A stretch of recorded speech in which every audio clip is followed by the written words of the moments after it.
Hello, my name is this. I'm here to talk to you about this in the context of this. So first of all, we need to sort out what I'm talking about. So what is play, especially in terms of education? Defined by the Oxford Dictionary, the verb to play is to engage in activity for enjoyment and recreation rather than a serious or practical purpose. Now I have several arguments about this, but we'll come back to that later. So that's the bare bones of what play is. Now to flesh it out by looking at the characteristics of what makes good play.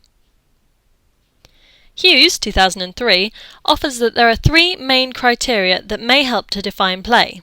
They are the freedom of choice, personal enjoyment, and focuses on the activity itself rather than the outcomes. Hughes states that these three criteria are fundamental to the play process and in connecting development to a person's learning. From here, we can build on these foundations of play and flesh out what makes the characteristics of it. The characteristics of play are self-directed, self-selected, open-ended, voluntary, enjoyable, flexible, motivating, and can be done as an individual or part of a group. From my own experience within the classroom, I could also add these to the list. There's a degree of emotional attachment, it's memorable, engaging, engrossing and immersive, rewarding, involves imagination, tends to learn a new skill or tactic, and there's a sense of progression. Now where am I going with this? Well, in preparation for this project, I've done a great deal of research into the characteristics of good learning, what I need to make sure my lessons are, or include, to make sure that my students get the most out of my teaching. And funnily enough, supported by research by Omran, 2013, Johnson, 2010, and Hike, 2012, I found this. Good learning is memorable, has a degree of emotional attachment, is engaging, engrossing and immersive, is fulfilling, satisfying and targets are achieved, new information and skills are learnt, it's generally self-directed, it's motivating, can be done as part of a group or as an individual, involves imagination, and is differentiated. Sound familiar? It should. Let's go back to what makes up effective play. Now an effective lesson.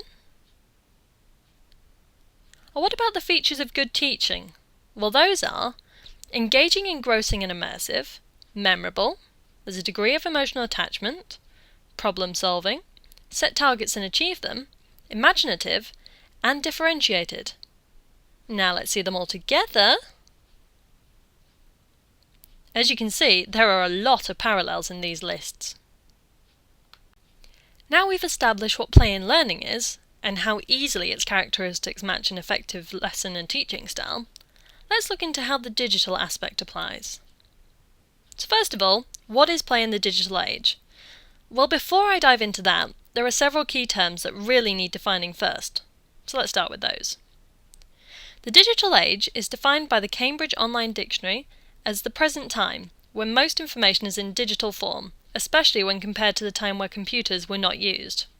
So that's our setting. Digital natives, or the net generation, refers to the generation who are growing up during the dawn of a completely new interactive medium communication age. So these are our students. And finally, digital play. What is it? Well, this one was a bit harder to pin down a final definition for. We've already looked at what play is and the characteristics that make up effective play. So the digital aspect generally refers to the inclusion of technology in this play. And considering that we're now in the digital age, Maurer and Stanley, 2011, are quite right in their observation that, for many 21st century learners, digital play is now what dominates their free time. Not only do they play computer games in their free time, but they spend much of their time talking about them with friends. Also, they learn from them. So now that's settled. If our students are already choosing to play games in their spare time, why are we not using this in the classroom? Well, before we dive into that, I had a bit of time to brainstorm what makes a truly engaging game. Daniel Floyd from Extra Credits has done a lot of research into this topic, see here, and I thoroughly suggest you have a look into his work.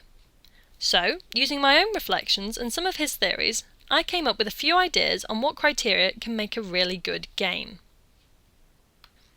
A good game needs to be engaging, introduces or extends an area of interest, Competitive, either against the self or others. Rewarding, involves problem solving. The player becomes emotionally attached. There's a set target which can be achieved, needs to be memorable, motivating, and generally include a difficulty curve with progression. Does this look familiar? Yeah, I thought so too. When I sat down and thought about it, several elements that made up a great game were also found in what makes a great lesson or a great teacher. And good play. So this raises the question: if our students are already choosing to play games in their spare time, why are we not using this in the classroom? Well, in my research, it boiled down to the tools.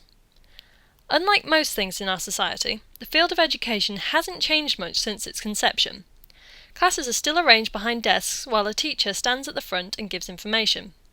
Which got me thinking. When the UK education system became compulsory for all children in 1880, the purpose of education was to prepare a person for the workforce, generally in a factory. The rigid form of schooling and the perception of what education should be hasn't really changed from these Victorian ideals. Having spent a lot of time researching how games and technologies could easily improve learning in the classroom, I've had to wonder why these changes haven't already been included, why games aren't already being used in the classroom. Floyd, 2008, in his video Video Games and Learning, presents a great argument to this. It seems that somewhere along the lines in video game history, there has been a great divide between video games for entertainment and video games to learn something. Entertainment games and educational games were made into two completely different sections, and in doing so appeared to lose an important mechanic of gameplay. Educational games seem to lose the fun aspect, focusing on the lesson rather than the experience. With entertainment games, after a long session of playing GTA or Halo, what have you really gotten from the experience? Although that isn't to say tangential learning hasn't taken place. See Floyd's video here for more on that. But I've gone a bit off topic here, so let's pull it back. Why hasn't there been more effort put into creating fun games for learning? And why isn't play being used in lessons beyond the early key stages? The Charter for Children's Play, 2004, states that children have the right to play. Every child needs time and space to play, and that adults should let children play. So why aren't we using it in lessons? Well, as far as I can tell, there are three main reasons why: social opinion, cost of tools, and immigrants teaching natives. So first, the social ideas. Now, I've touched on this a little bit already. This stems from the very basis of the educational system, entrenched in its Victorian origins.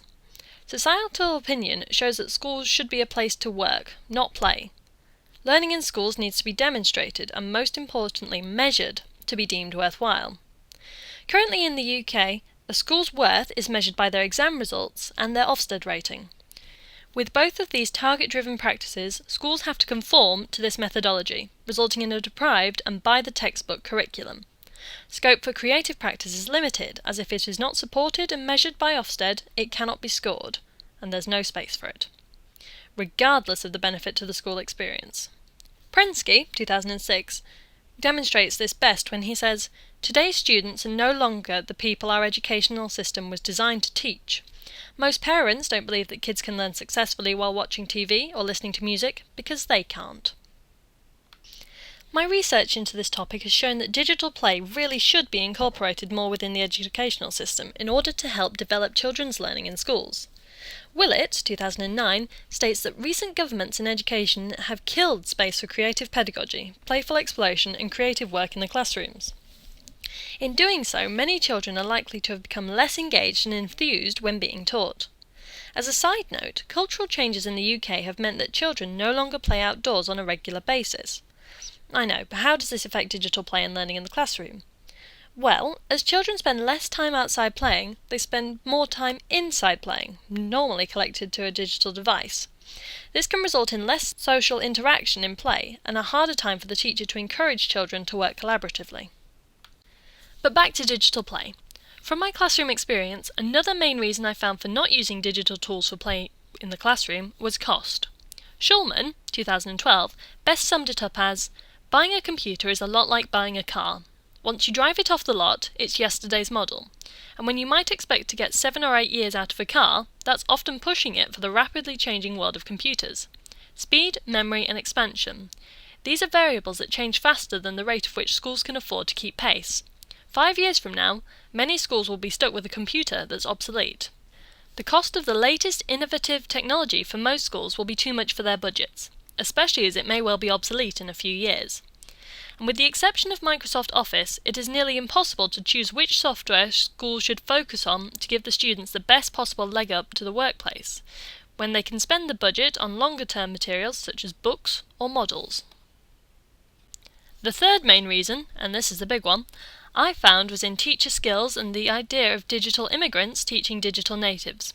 Prensky, 2006, sums this up in his book, Don't Bother Me Mom, I'm Learning, where he says, "The biggest problem in education today is that digital immigrant parents and teachers who come from the pre-digital age are struggling to teach a population that speaks an entirely new language." He goes further to discuss the differences in vocabulary, how information is processed, and general ways of working. David Williamson Shather, Associate Professor from the University of Wisconsin-Madison, describes this best in that we don't live in an industrial economy anymore. We live in a knowledge economy, and so we have to think about education in a fundamentally different way. We can't be focusing on basic facts and basic skills. We have to think about ways which are going to matter more than what we do in traditional schools right now. As of 2012, the new computing curriculum in the UK is starting to address this shift, moving the focus of the curriculum away from learning specific programs, i.e. Microsoft Office, and towards learning new skills and ways of logical thinking. This is being done through a wide range of programs, including, but not limited to, Scratch, Lego WeDo, and Kudo.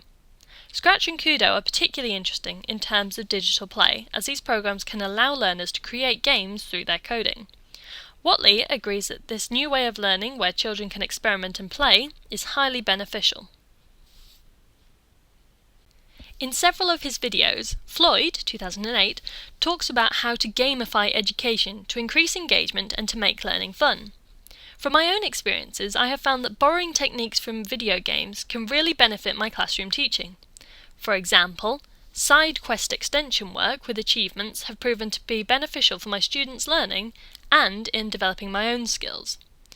I hope to bring more play, both digital and not, into my classroom as I develop as a teacher. The use of games for learning will help me to enthuse and engage children in a hopefully innovative way that they'll find enjoyable and interesting. Digital play is now a key part of children and adult lives, with an average teenager spending almost 4 hours on the internet every day. Miller and Robinson, 2010, research into the subject of using video games as brain training. They found that computer games were motivating for children, and that after using a games console for 20 minutes each day, running a brain training style game, significant gains were found in the game console group for both accuracy and speed of mental calculations.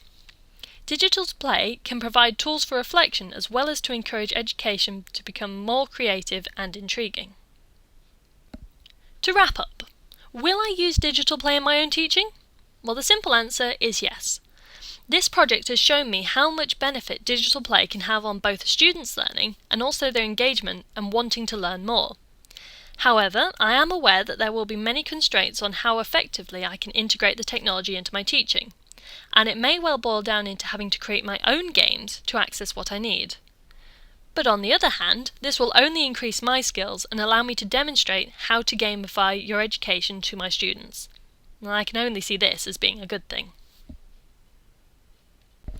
Thanks for listening. Inspired by Daniel Floyd of Extra Credits and Ben Yatzy from Zero Punctuation. Artwork by Sophie Purcell.